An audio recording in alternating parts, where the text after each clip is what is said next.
इस चुनावी लोकल सभा में आज की मैं आप सबको बता दें कि आप कैराना की धरती से बहुत ही क्रांतिकारी शानदार निश्चित परिवार पश्चिमी उत्तर प्रदेश का है। इनके पिताजी सरोवर हसन जी रहे, इनका गिनीज बुक में इनाम दर्ज है कि वो राज्यसभा में रहे, लोकसभा में रहे, विधान परिषद में भी रहे और विधानसभा में भी रहे। इनकी माता जी भी सांसद रही और इन्होंने 2022 के चुनाव में नायब से इनके भाई साहब द्वारा विधानसभा में तभी जालिम जून सरकार ने इनको जेल में रखा था। तब बहन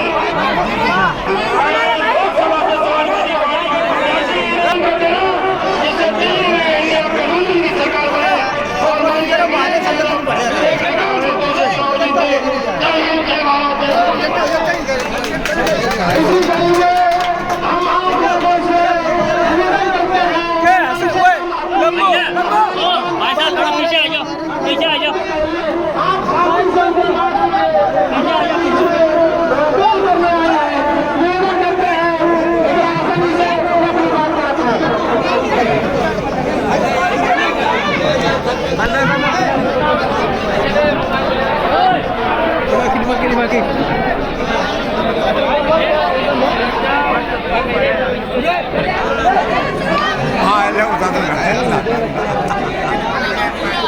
गाँव निस्तौली में यहाँ पर उपस्थित गांव के सभी जिम्मेदार बुजुर्ग भाई और मेरी माताएं, बहनें और प्यारे बच्चों, आप सभी को अस्सलाम वालेकुम, नमस्कार।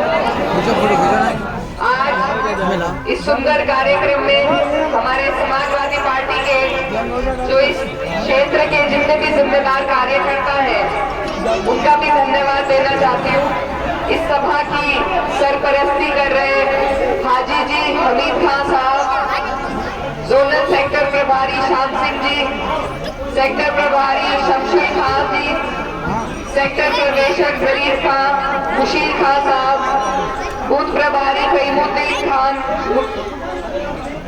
मशीदुल जमा साहब और यहाँ पर मौजूद जाहिद जमा खान, दिलशाद खान, शाहरुख खान साहब, मुहीद हाजी जी, शादाब खान जी, हारून खान जी, सवाले हसन जी, इलाही बख्श जी, डॉक्टर नौशाद खान जी, आप सबने इतने कम वक्त में जो ये प्रोग्राम का आयोजन कराया, आप सबका तहे दिल से धन्यवाद, बहुत बहुत शुक्रिया।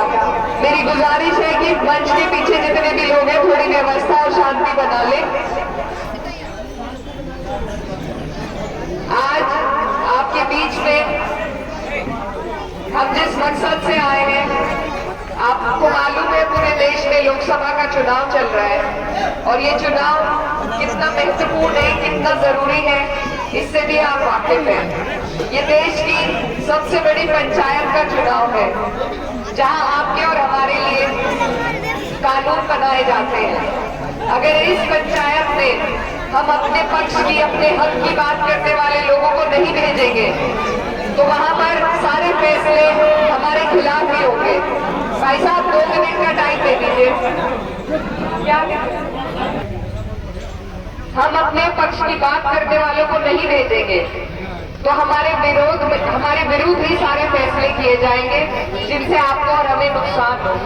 और ये जो सरकार है भाजपा की डबल इंजन की सरकार 10 साल से आपके और हमारे ऊपर काबिज है।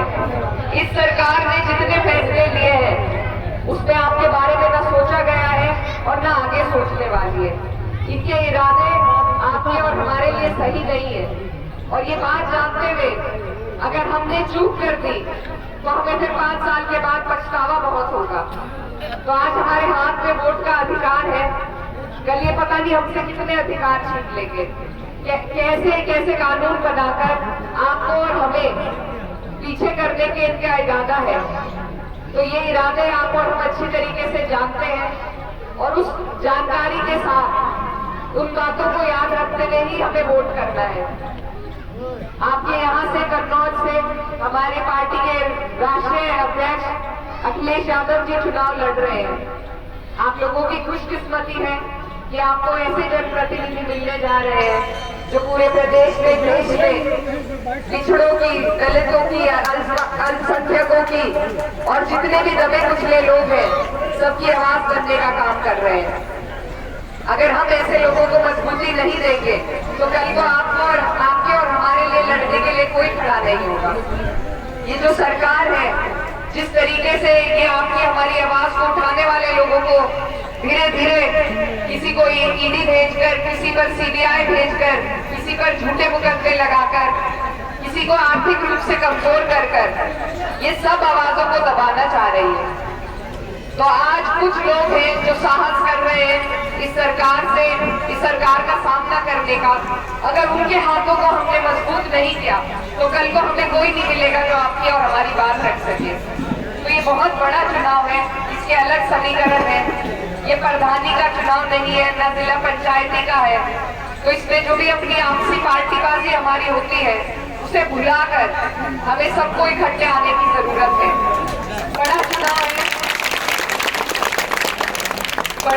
है, तो बड़ा दिल करना पड़ेगा और ऐसे लोगों को भेजना पड़ेगा जो हम सबके लिए सोचे।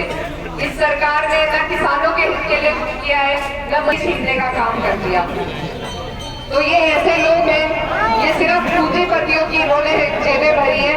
उनका 16 लाख करोड़ का कर्ज माफ किया है, लेकिन किसान का कर्ज माफ करने के लिए इनके पास पैसे नहीं है।